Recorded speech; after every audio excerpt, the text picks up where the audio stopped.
Well, looks like we got the gables done just in time. Now we've got more rain here. But I managed to get in here and get a little bit started on anyway. Got my saw station moved over here out of the way. I still have to take the scaffolding down, but I have gone ahead and laid out the top and bottom plate for the first wall that I have to lift. If I can make sense of this here, you can see where I've got all my studs marked. And then I've got the opening for my doorway cut out. I have all the rest of the studs, they're cut to length, but gonna wait a few minutes before I nail it all together. Mainly because it's raining and I don't have the air compressor out here. But it's gonna be it's gonna be a little different than the way I initially was gonna do this. I'll turn the laser on and give you a quick idea of what I'm talking about so you can see. All right, I'm not sure if I can get high enough to see that. Find out when I edit it. But you can see the green line, hopefully, going down the top of that log. Maybe. Get up over here and see if I can see it from over here.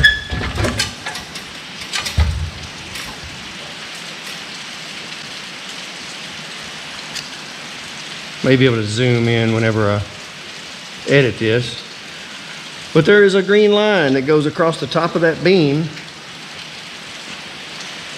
It's not exactly where I wanted it. So now we can see what we're doing. This beam that runs across here, when I put it up there, the bottom of it's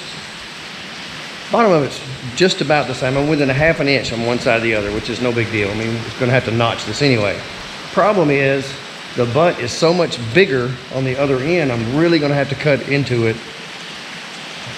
And it's just, I don't know, it's just gonna look weird. What I'm gonna do is I'm gonna build my wall up high enough to where my floor joist for the upstairs sits on the wall and it's not taking, this beam's not taking all the weight.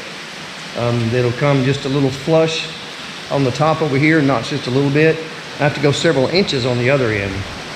But that way, it'll give me something to set the floor joist on. It'll just make things easier. So I'm gonna have to do a double or triple top plate. I can't remember. But I'm having to do a double bottom plate anyway, because this floor actually comes up another 1.5 inches. I won't have a nailer on the bottom if I don't do a double bottom plate. So that's where we're at now. Most of my stuff is cut. Everything's laid out for this first wall. I've got most of my lines laid out on the floor. Just got to get to it. I need to get over there and get the air compressor as soon as this rain lets up a little bit. And I can get in here and at least get this first wall put together. I've got my stuff cut out for the header over the door. I need to get it put together right quick. Once again, I need an air compressor. Hopefully the rain will let up in a minute and I can go get it.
I want to show you the header that I built to go over my door. It is, since we're a little bit tall, I use 2x12s. Most people use 2x10s on your headers, but I have extra room, so using 2x12s. But it's 3 2x12s with 1/2 inch plywood in between. Use construction adhesive and then nail it all together, and it ought to be plenty to hold up what I need to hold up.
Okay, I got some blocks under it.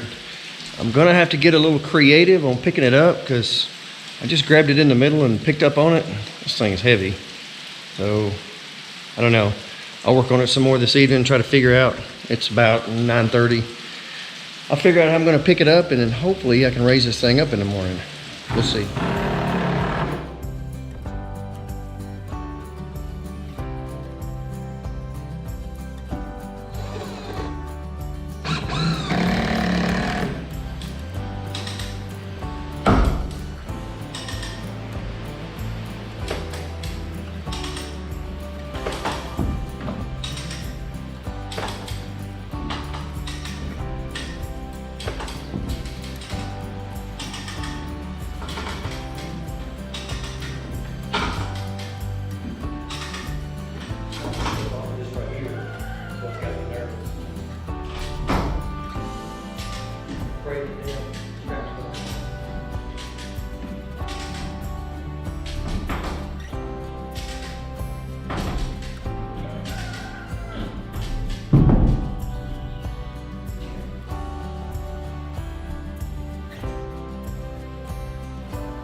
Well, that actually went a little better than I thought it would.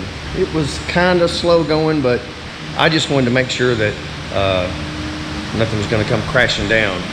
But it's up there. I've got it nailed in place. It's all plumb. Yeah, ready to start on the next wall. Since I don't have a beam running across here to tie to try to pull it up, I think I'm just going to make it in 8-foot sections and carry on that way. It's not really how I'd like to do it, but it is what it is. I'll go ahead and get that done, start standing these up, and try to at least get this first hallway wall done today. Tomorrow, may start on the other side. I'm gonna have some headers to build over there. One's going to be pretty long, so that's going to be a little bit more of a challenge, but I'll get there. I'm going to get started building this other wall and see if I can get it up today too.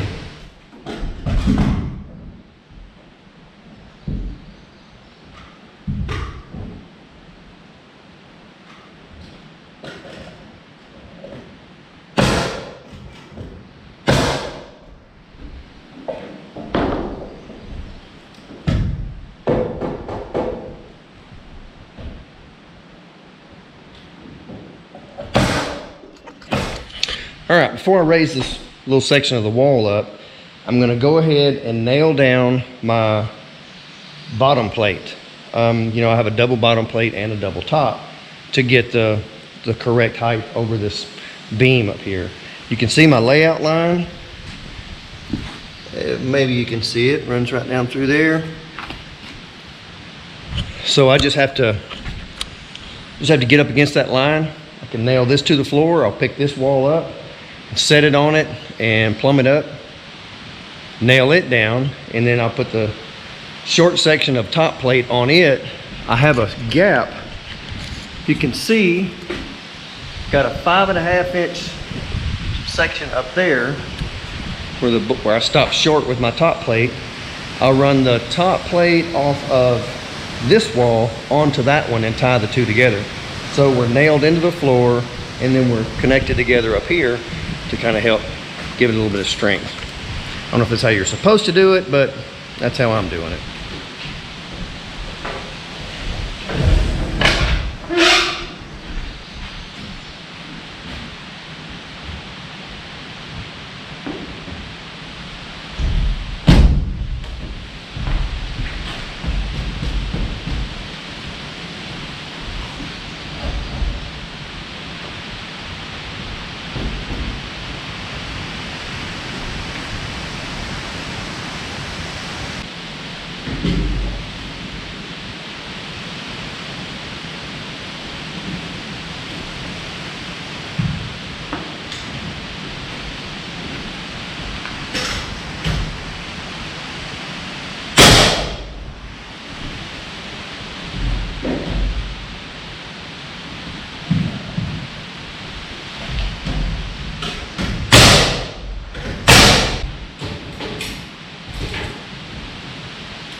Now, before everybody starts commenting, I know I need to take the scaffolding down. That's the next step. I wanted to at least get these two walls up, see where I was at. I'm gonna go ahead and pull the scaffolding down and we'll get it outside, get it out of the way, and get out here and finish framing up the walls here in the bedroom. I have the closet and the bathroom to do. Get this part finished, and then I can get ready to move a bunch of stuff, rearrange, and build walls on the other side for the hallway and the kitchen and another bathroom, pantry, and all that good stuff. So yes, scaffolding's getting moved now.